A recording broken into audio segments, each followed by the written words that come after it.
Hello दोस्तों, आपका स्वागत है मेरे YouTube channel GR study point में। और आज मैं आपको हिंदी व्याकरण का एक दूसरा अभिकारी शब्द जिसका नाम है संबंधबोधक को बताती हूँ। तो आइए देखते हैं संबंधबोधक किसे कहते हैं। जो अव्यय शब्द किसी संज्ञा, सर्वनाम, विशेषण का संबंध वाक्य के दूसरे शब्द से दिखाते हैं उन्हें संबंधबोधक कहते हैं। जैसे वह दिन भर काम करता रहा। अब यहाँ पर कौन सा संबंधबोधक है? इससे पहले मैंने आपको कारक चिन्ह बताए थे, जिसमें से संबंध एक कारक था, उसके चिन्ह थे काकी के, रारी रे, नानी ने। तो उनको अपने कैसे पहचानते थे कि हमारे कर्ता का संबंध क्रिया से हो। तो संबंध कौन दर्शवा रहा था? जो चिन्ह दर्शवा रहे थे वो चिन्ह, वो हमारे काकी के, रारी रे, नानी ने, वो ही हमारे संबंध थे। यहाँ पर है संबंधबोधक शब्द। तो शब्द कौन से हैं? वह दिन भर काम करता रहा।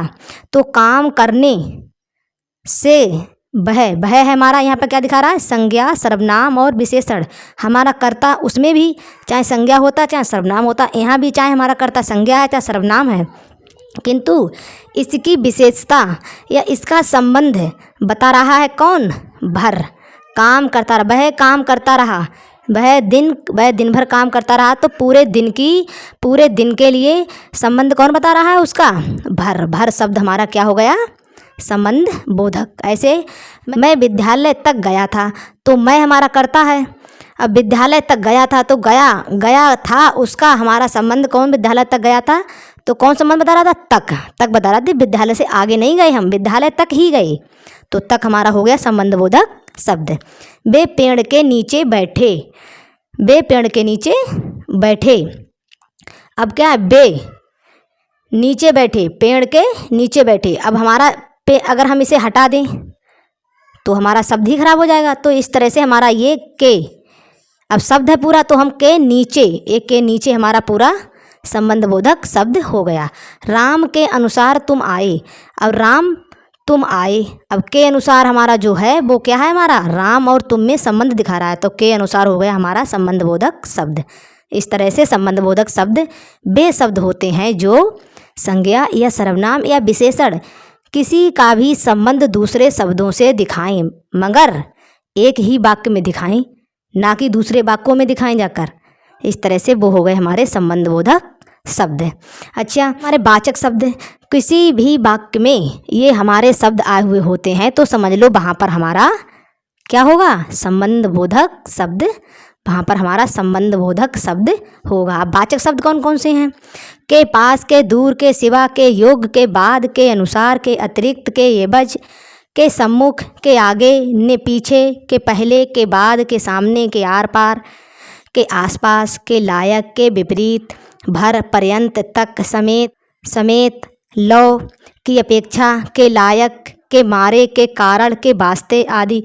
अब आपको लगता होगा कि के लगता के बाद में जो हमारा शब्द आता है उसको मिलाकर हम बोलते हैं संबंधबोधक, ना कि केवल के को। के तो केवल हमारा चिन्ह है, के तो हमारा केवल कारक, संबंध कारक चिन्ह होता है, ये संबंध कारक चिन्ह है के। मगर अगर हमें संबंधबोधक शब्द बताना है तो हम के साथ में जो भी शब्द आया है उसको साथ में लेकर बोलते हैं कि ये मिलाकर हमारा संबंधबोधक शब्द होगा। हो गया। इनको देखने के बाद आपको और अच्छे समझ में आ गया होगा कि वे शब्द जो किसी संज्ञा, सर्वनाम, विशेषण का संबंध उसी वाक्य में दूसरे शब्द से दिखाते हैं उन्हें ही संबंधबोधक शब्द कहते हैं। हो गया। वे शब्द जो उसी वाक्य में संबंध प्रकट करते हैं, एक दूसरे का संबंध प्रकट करते हैं, वे शब्द हमारा हो जाता है संबंधवाचक शब्द। संबंधबोधक के बाद अगला है हमारा समुच्चय बोधक। समुच्चय बोधक किसे कहते हैं? यानी कि कंजक्शन। समुच्चय बोधक को इंग्लिश में बोलते हैं कंजक्शन, यानी कि जोड़ना। कंजक्शन माने जोड़ना।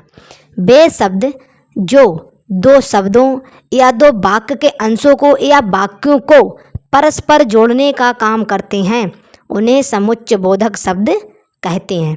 जैसे राम और श्याम दोनों भाई हैं, और राम श्याम दोनों को जोड़ने का काम कौन कर रहा है? और। तो और क्या हो गया हमारा समुच्चयबोधक शब्द। तुम आए लेकिन वे चले गए। अब तुम आए वे चले गए के बीच में जोड़ने का काम कौन कर रहा है, लेकिन। तो लेकिन क्या हो गया हमारा समुच्चयबोधक शब्द। रीना रोई, उसके भाई ने मारा, ये कौन बता रहा है, क्योंकि।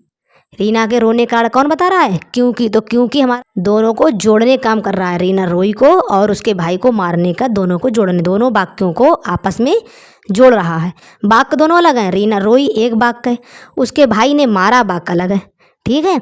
किंतु दोनों का एक ही वाक्य बनाया है। रीना रोई क्योंकि उसके भाई ने मारा। तो क्योंकि समुच्चयबोधक शब्द लगाकर हमने वाक्य को जोड़ दिया। दो वाक्यों का हमने एक वाक्य बना दिया। इस तरह से जो शब्द दो शब्दों को या दो वाक्य के अंशों को या दो वाक्यों को जोड़ने का कार्य करते हैं, वे शब्द हमारे क्या होते हैं, समुच्चयबोधक शब्द।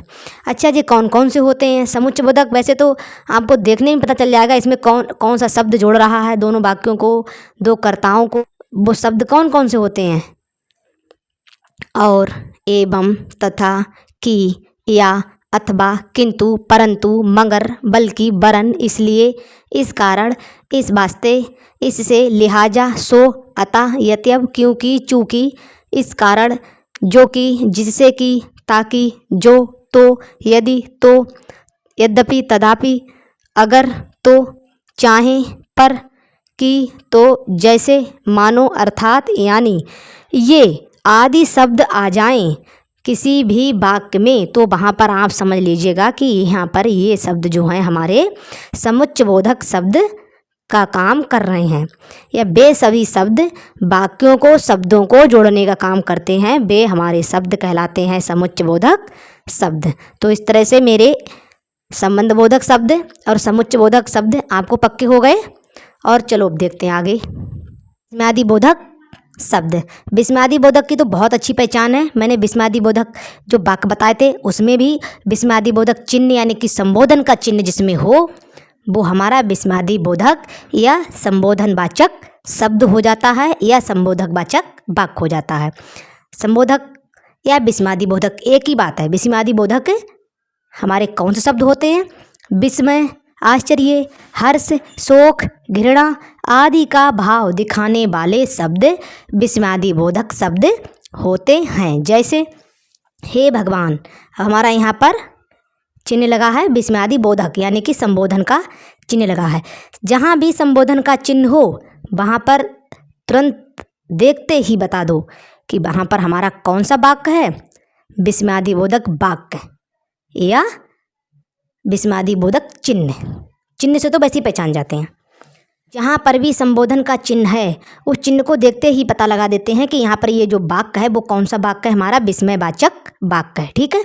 और यहाँ पर है विस्मयवाचक विस्मयादिवाचक शब्द। तो शब्द कौन से होते हैं, जो भी जो चिन्ह लगा होता है उससे पहले जो शब्द प्रयोग हो, जो शब्द प्रयोग हो उस शब्द को हम कहते हैं विस्मयादिबोधक शब्द। हाय बुरा हुआ वह मर गया, हमारा विस्मयादिबोधक चिन्ह संबोधन का चिन्ह देखकर क्या कहेंगे, ये हमारा जो वाक्य है विस्मयादिवाचक वाक्य है। मगर यहाँ पूछ रहा है शब्द क्या है, तो शब्द मैंने बता दिया, जो संबोधन का चिन्ह है उससे पहले जो प्रयोग हुआ है, उससे पहले जो प्रयोग हुआ है वो हमारा हो जाता है विस्मयादिबोधक शब्द। तो इस प्रकार से विस्मयादिबोधक शब्द को बहुत अच्छे से समझ आएंगे। जहाँ पर भी हमारा चिन्ह लगा हुआ होगा और उस चिन्ह से पहले जो शब्द दिया हुआ होगा वो शब्द ही हमारा विस्मयादिबोधक शब्द कहलाएगा। हो गया। अब शब्द कौन कौन से होते हैं, क्या क्या बोलते हैं आश्चर्य से, जो आश्चर्य में बोला जाए, क्या, ओहो, वाह, आहा, धन्य है, शाबाश, जय, हाय, काश, जी हाँ, अच्छा, जी, ठीक, अरे, हे, रे, अजी, ये आदि शब्द आए। अब आपको है ये शब्द हो या ना हो, किंतु विस्मयादिबोधक चिन्ह होना चाहिए। और आपको लगता होगा विस्मयादिबोधक चिन्ह ऐसे ही आएगा, तो वो इन शब्दों को लेकर ही आता है। अगर इन शब्दों को लेकर नहीं आता है, केवल विस्मयादिबोधक चिन्ह लगा है, तो भी उससे पहले जो शब्द होगा वो शब्द हमारा विस्मयादिबोधक शब्द होगा। हो गया आपको। और जिस भी वाक्य में संबोधन का चिन्ह यानी विस्मयादि बोधक का चिन्ह लगा हुआ होगा, वो वाक्य भी हमारा विस्मयादि बोधक वाक्य होगा। और जहाँ उससे पहले जो शब्द होगा वो शब्द हमारा विस्मयादि बोधक शब्द होगा। हो गया आपका विस्मयादि बोधक, आपको अच्छे से क्लियर हो गया। अब है निपात। निपात देखते हैं, निपात क्या होते हैं। निपात भी एक प्रकार के अभिकारी शब्द ही होते हैं। और मैं अभी तक आपको अभिकारी शब्द ही बता रही थी। अभिकारी शब्द कौन कौन से थे हमारे?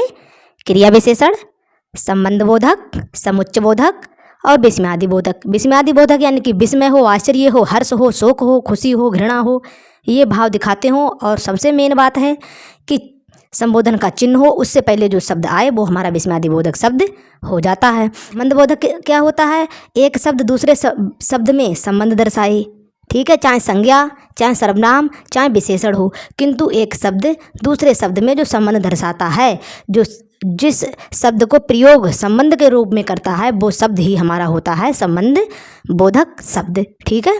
और समुच्चय बोधक, समुच्चय यानी कि जोड़ने का काम करता है, यानी कि एक शब्द दूसरे शब्द को जोड़े, एक शब्द दूसरे वाक्य को भी जोड़े, दूसरे वाक्य के अंशों को भी जोड़े। एक शब्द दूसरे शब्द को जोड़े तो जोड़े ही, शब्द वाक्यों को भी जोड़े, उसके अंशों को भी जोड़े, तो वे शब्द हमारे क्या होते हैं? समुच्चय बोधक शब्द। इस तरह से हमारे अभिकारी शब्द 4 प्रकार के हो गए। अब देखते हैं निपात। मूलतः निपात का प्रयोग अव्यय के लिए ही होता है, लेकिन ये पूर्ण रूप से अभिकारी नहीं होते हैं। अभी ये तक हम बता रहे थे अभिकारी लिंग वचन काल पुरुष के अनुसार जो चेंज ना हो तो वो अभिकारी थे।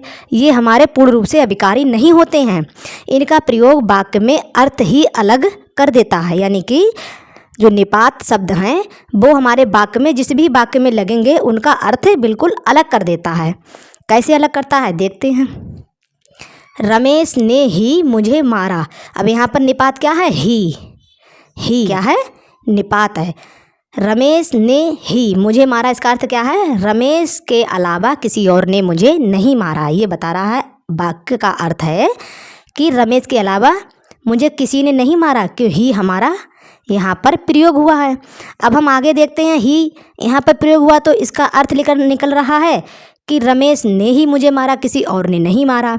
अब ही दूसरी जगह प्रयोग किया है, रमेश ने मुझे मारा ही था, यानी कि अभी हमारा यहाँ प्रयोग हुआ है तो इसका अर्थ, यानी ये निपात हमारा यहाँ प्रयोग हुआ है तो इसने अर्थ क्या कर दिया? बदल दिया। सब पूरे वाक्य का ही अर्थ इसने चेंज कर दिया, पूरे वाक्य का अर्थ बदल दिया। कैसे अर्थ हो रहा है?